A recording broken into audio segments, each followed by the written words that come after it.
The earliest chairs we can find are Mesopotamian, which is about 8,000 years ago. I might be wrong on this, but evolution happens in millions of years, not thousands of years. Okay. So what I'm trying to say here is we haven't really evolved to spend as much time in chairs as we do today. Yeah. So our ancestors would have squatted, they would have sat on the floor, and they would have been upright. Yeah. They wouldn't have been on chairs like we are today. And I don't know about you, Mindy, but I probably spend 7-8 hours a day at my desk in a chair. So we're kind of doing things now every day that don't really match the way we evolved. Okay. And one of the effects of that is this change in posture. So yes, some postural changes do happen with age, but I would argue that most of them are down to lifestyle and the positions we put our bodies in all the time. Now, we've got sitting, which is one of the major drivers of that. Right.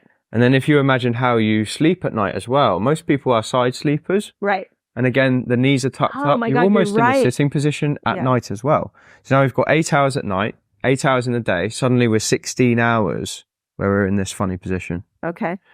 So it's no wonder that certain areas get short. So typically it's the hip flexors become shortened, at the front of the hip. And that can lead to a lot of back pain. Okay. And then up here, you were talking about your neck and your hand. We have the chest muscles get tight because we're like this. Yep. Okay. Yep. And at the back, the muscles that keep us into this good posture become lengthened and weak. Ooh. So we call this double cross syndrome because we have weakness on one side and tightness on the other. Okay. And it pulls us forward like this. And that can be one of the drivers of that kind of humpback appearance that many, especially women, write to me about and say, what do I do about this? Because I've just seen myself walking past a shop window.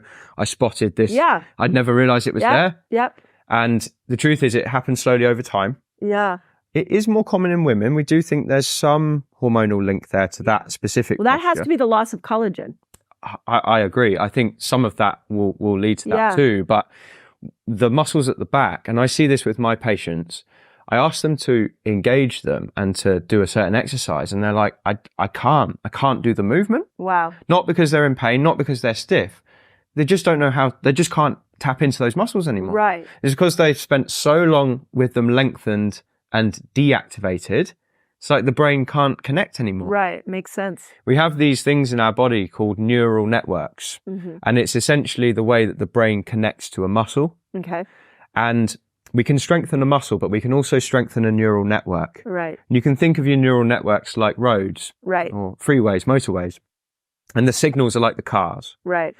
And if we don't send many cars down those roads, eventually it's like the roads become dilapidated and they're Weeds just not grow on 'em. Exactly. So we can't send the cars down anymore. Okay.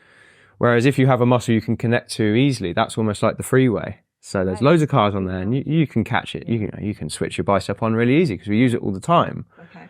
But when it comes to your rhomboids at the back, which spend most of their time switched off, that's much harder to connect to. And those are some of the muscles that keep you in good posture. So is there something I can do every day? Because what you just said makes perfect sense. Like I try to like remind myself to squeeze my shoulder blades together.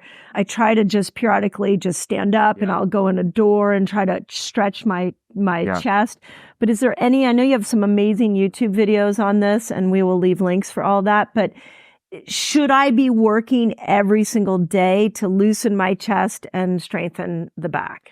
If you're sitting at a desk every day, the answer is probably yes. Okay. We need to do something to counteract it. Okay. It's not just going to happen automatically. Right. But it doesn't need to be difficult. And it doesn't need to be, you don't need to go to a gym to do it. Right. There's things you can do at your desk to help you. Okay. So there's two things that spring to mind that would be really good for this. Okay. The first thing is just an easy postural tweak that you can make, which fixes a lot of these problems in the neck and the shoulders. Okay. Okay.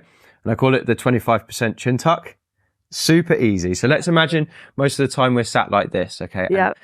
I'm guilty of this as well. But when you're concentrating on a screen, the head tends to drift forward. Yeah. So if you look at me from the side, you can see my head is in front of my shoulders. Right. My shoulders are rounded. Yeah. So what I want to do is essentially get my head on top of my shoulders. And the muscles that do that live under here. Okay. Underneath the chin. The deep neck flexors. Okay. Yeah. Yeah. Okay. Amongst others, but these are really important. Yeah. So what we're going to do is we're going to imagine that we're not making a full double chin. We're just going to go 25% back. Oh, 25. 25%. So people won't even be able to see you doing something that looks abnormal, but you're going from here to here. What that does is bring you upright. Yeah. And then the other part of it is to just pull back and down with the shoulders. Okay. So having that posture when you're at your desk